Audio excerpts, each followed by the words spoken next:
السلام علیکم ورحمۃ اللہ وبرکاتہ۔ میں ہوں محمد عمران میبل اور آپ دیکھ رہے ہیں میرا چینل۔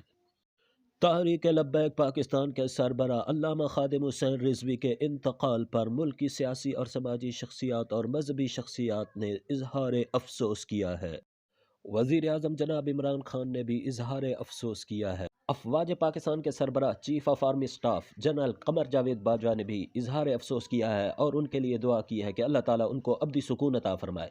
جمعیت علماء اسلام پاکستان کے سربراہ مولانا فضل الرحمان اور پی ڈی ایم کے صدر نے بھی اظہار افسوس کیا ہے۔ مولانا فضل الرحمان نے کہا کہ خادم حسین رضوی کا انتقال پاکستان کا بڑا نقصان ہے۔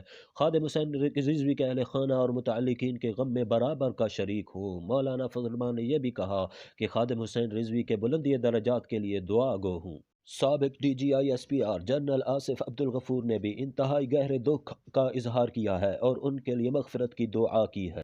مفتی اعظم پاکستان مفتی محمد تقی عثمانی صاحب حفظہ اللہ نے فرمایا، علامہ خادم حسین رضوی کی وفات پر دلی صدمہ ہوا۔ ختم نبوت اور ناموس رسالت صلی اللہ علیہ وسلم پر وہ ایک گونجتی آواز تھے۔ اللہ تعالیٰ ان کی اور ان کے پسماندگان کو صبر جمیل عطا فرمائے۔ جمعیت علماء اسلام کے رہنما اور مولانا فضل الرحمان کے صاحبزادے اور پارلیمنٹ کے رکن مفتی اسد محمود صاحب نے کہا ہے کہ خادم حسین رضوی کے مجاہدانہ کردار کے ساتھ علم و عمل کی اعلیٰ مثال تھے۔ ان کا انقلابی لہجہ، انداز خطابت، ختم نبوت اور شعائر اسلام کی حفاظت، انقلاب کی دعوت دنیا کفر پر زلزلہ برپا کر چکی تھی۔ ان کی جدائی پر صرف تحریک لبیک کے کارکنان ہی نہیں بلکہ ہردائی ختم نبوت اور تمام انقلابی یتیم ہو چکے ہیں۔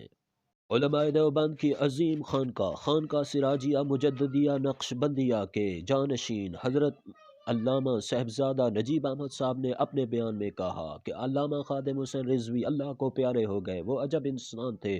عشق میں ڈوب کر دشمنان ختم نبوت کو للکارنا ان کی پہچان تھی۔ اللہ کروڑہ رحمتیں ان پر نازل فرمائے۔